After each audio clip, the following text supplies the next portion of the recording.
Pro et Contra. Hello， 大家好，欢迎回到外媒看中国，我是安博然。US Treasury Secretary Janet Yellen has just wrapped up her latest trip to China. And despite being just 160 centimeters tall, she claims to have spoken tough words with Beijing, including telling China to stop exporting affordable electric vehicles and solar technology.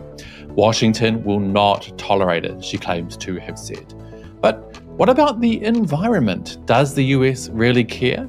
Today we'll talk about it. This is Reports on China. I'm Andy Borham in Shanghai. Let's get reporting. If you look at the Twitter account of Secretary Yellen during her recent China visit, one of the themes she stuck with the most was that she was coming here to ensure an even playing field for US companies doing business in China. Does that sound a little, ironic to you? Chinese companies doing business in the US are treated extremely poorly, while US companies thrive here in China. Let's just use one huge example. Huawei was not only banned in the US, but they also pressured many of their allies around the world to stop dealing with the Chinese company as well. Remember the whole 5G revolution that Huawei was heading, offering affordable 5G around the world? Well, the US wasn't happy and decided to throw a spanner in the works, convincing many countries to curtail Huawei, much to their own detriment. Check out this map of 5G coverage in Thailand, a country that did not budge to Washington bullying. On the flip side, Huawei's competitor Apple is absolutely thriving here in China. In fact, they just opened one of their largest stores in the world right here in Shanghai, a city that already has many Apple stores. So why then would Yellen be making such a hilarious claim? Well, your guess is as good as mine. Another theme of her trip was this idea that China is producing too many high-quality products at an affordable rate for export around the world, and she is not happy about it. Why?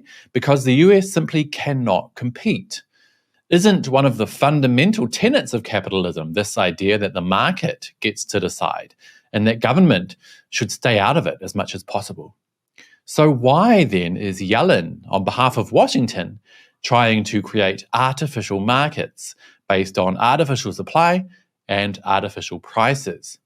Again, because free, open markets do not benefit the US, a country which has for decades cooked the books to its own advantage and to the detriment of developing economies. Well, not anymore. Two of the areas she targeted specifically were electric vehicles and solar technology. Now that's interesting because both of those industries relate directly to protecting the environment and saving the planet, a cause that the collective West has long claimed was fundamentally important. Well, I'm sorry to bring you bad news, but that was all a lie. In fact, the US has simply used saving the planet as an excuse to continue its unfair and artificial dominance over the world. That's why, as one of the world's largest polluters per capita, the US has been trying to reduce emissions in developing nations like China, not to save the environment, but to ensure their dominance. They pretty much just go with whatever narrative they can to back up their ludicrous bullying. Check out these two covers of The Economist magazine, one from 2013 and one from this year, because it highlights my point really well. In 2013, before China was leading the way in green technology, they ran with this frankly racist cover, calling China the world's worst polluter. Fast forward 10 years, and now China is producing more clean energy technology and enabling more and more countries around the world to save the environment as well. So instead of calling China dirty polluters, now they're trying to demonize China's production of affordable electric vehicles that don't pollute the planet with toxic emissions. The text, China's EV onslaught, with an image depicting Chinese electric vehicles as dangerous and deadly. You just have to laugh. China's EV revolution has done so much for the planet already, and most of that is happening right here in China. In 2010, for example, the US was the world leader with the number of electric vehicles on the road at a measly 3,800. Fast forward to 2022, before China's EV industry really picked up, and there were more than 14 million electric vehicles on the roads here, dwarfing the nearly 3 million in the US. So that's a good thing, right? Think of the reduced carbon emissions. Well, not for US Treasury Secretary Janet Yellen. She wants China to stop providing affordable, high-quality electric cars to the world. In fact, they've stopped ordinary Americans from even having the option to buy, banning Chinese EVs there entirely. Reuters reported, the US will not accept Chinese imports decimating new industries, Yellen says.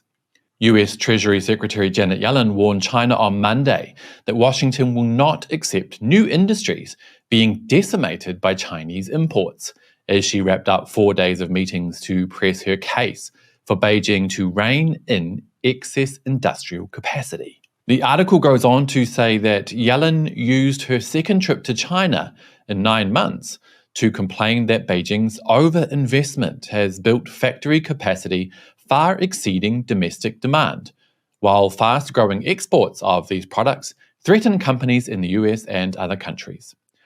Well, China wants to be a world leader in these technologies, using its skills and expertise to supply high-quality, affordable products to the world on the open market.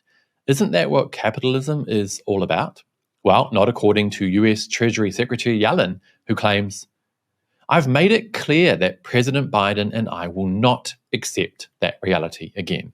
So basically, the issue is that the US cannot compete with Chinese production and expertise. So instead of working with China to use the strengths of both sides to live together in harmony, they'd rather come to China and try to threaten and bully their continued existence as the hegemon of a world limited by their artificially created global economy based not on reality and open markets, but on threats and sanctions. And what about the environment? Isn't China's massive production of electric vehicles, solar equipment, and other green technology something worth celebrating? Well, I asked you guys on the Reports on China YouTube channel if you think the US really cares about the planet, and the result was as expected.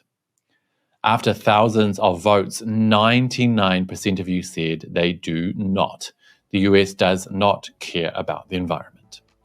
AJ Jing 8739 said, if only US corporations had a heavy investment in clean energy, EVs, etc., then they will care about the environment.